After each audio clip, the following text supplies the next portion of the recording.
So, absolutely massive game for Hearts, considering they've come down both levels.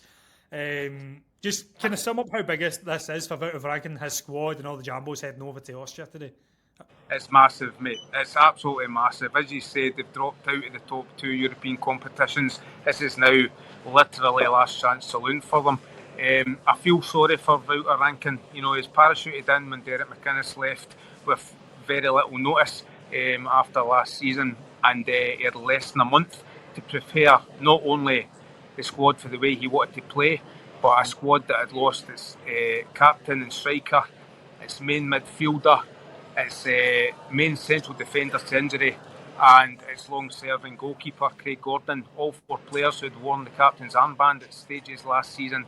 He'd lost the spine of his team. He had 10 new players to introduce to this squad and this new style of playing. And to cut to the chase, the Sturm Graz Champions League qualifier just arrived far too early for them. I actually feel if that had been coming up in the next couple of weeks, they'd be ready for it now and they'd give themselves a right better chance of getting through that. But look, it's gone. That went. They were absolutely hammered 6-0 across the 2 legs and then dropped into Europa League, where it only got even harder. I mean, the draws, if that wasn't tough enough for Rankin, the draws have been so unfair to them. They then dropped into Europa League and drew Benfica. And let's be honest, Benfica are not a Europa League quality team. They're definitely not a Europa League qualifying type club. They're far bigger than that. So again, absolutely hammered 6-1 in Portugal. The tie was dead after the first leg, but they fought back. They fought back in the second leg at Tynecastle and showed there is a growing belief in the squad and in the fan base. They drew 1-1 at Tynecastle in the second leg, and that's the point here. Hearts have been getting better week on week with Rankin. Very unlucky not to win the first leg of this tie against Rapid Vienna in Edinburgh last week. They fought back for 1-0 down at half time to deservedly take a 2-1 lead with 2 fantastic goals. An absolute worldie for James Wilson for 30 yards. Tynecastle was absolutely rocking. That took the roof off the place. It was brilliant. If they had just clung on to that lead, I'd have really fancied them in Vienna on Wednesday night. As it was, Vienna equalised with 11 minutes left, so the tie is sort of in the balance at 2-2. You just think maybe with home advantage it slightly favours Austrians. But look, as I say, Hearts are showing signs of improvement every single week. I really do fancy them to score on Wednesday night in the Lions Stadion. It's whether they can keep the back door shut. That's been a big problem coming up against. I've got the number here. It's 19 goals in 7 games. 19 goals in 7 games. Yeah. Well, look, they lost 6 across 2 ties to Sturm Graz. They then lost 6 in 1 tie over in Portugal. I have since lost another 3 in Europe in the home leg against Benfica and the home tie against Rapid Vienna. They're coming up against class teams. It's a front foot style of football that Rankin's brought in here, which is it's a sea change for last season under Derek McInnes. It's almost the complete opposite of what we're used to under Derek McInnes in terms of McInnes had them so set up to defend under the cosh. They were great at defending their box. They were great at defending 1-goal leads. Weren't overly expansive, but this style under Rankin's complete opposite. You know, they flood bodies forward. They call it chaos ball. He just loves to cause chaos in the opposition final third, but it leaves them wide open to the counter attack, and that's the hardest bit that they've not really nailed yet, is that transition, and they keep getting picked off in the counter. So if they can manage to sort that in Vienna on Wednesday night, they've got a real chance. I think this one maybe sits about 60-40 in Rapid Vienna's battle edge in favour of Rapid Vienna. But look, that's a good chance for Hearts, and I really do feel they deserve a wee break here. I would love to see them go through.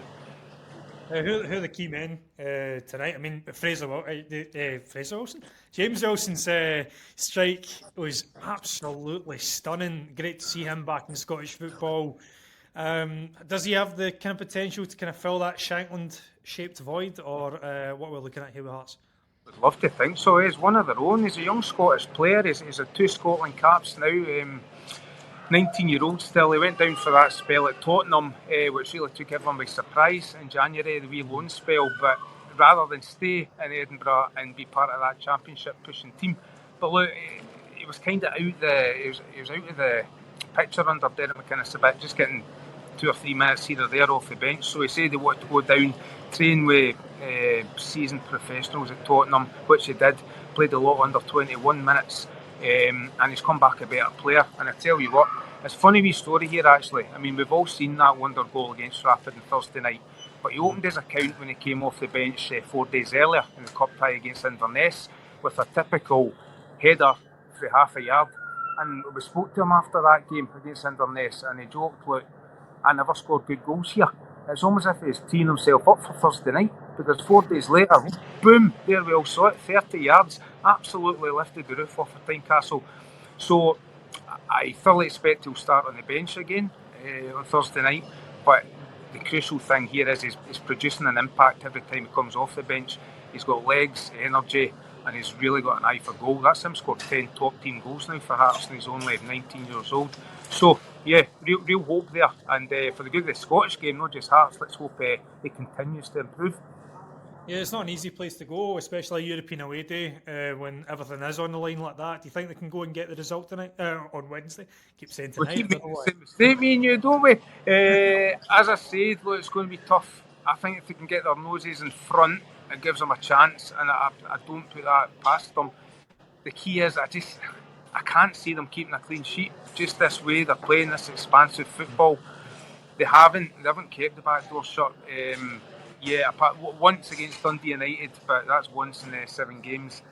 They're just looking really vulnerable when they get picked off and they lose the ball in the opposition half. So look, maybe this is the time for it all to come together. It's going to be an unbelievable atmosphere.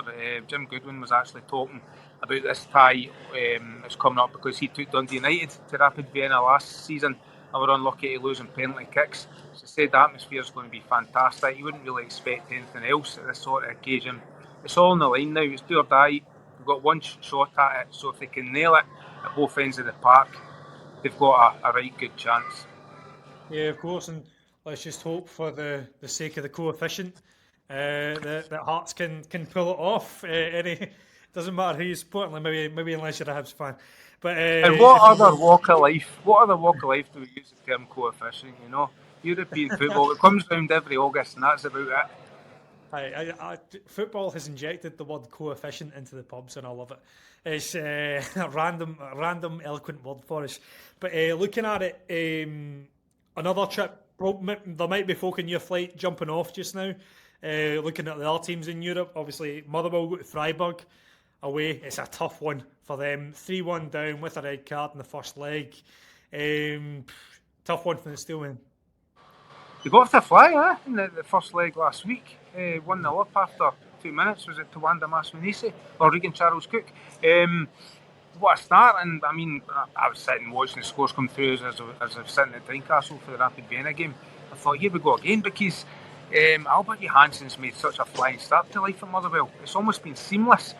It was one of them, we thought nobody would really want to step into the shoes of Jens Bertolascu and the job he did there last season, but you know, hats off to Albert Johansson. He's kept that, that front foot, expansive style of football going seamlessly, and they've got off to a great start domestically and really done well in Europe again. It looked like they were going to pull off the result of their season against Freiburg there, but this is a big Bundesliga outfit. You know, they were runners-up in the Europa League last season, so this is a serious outfit.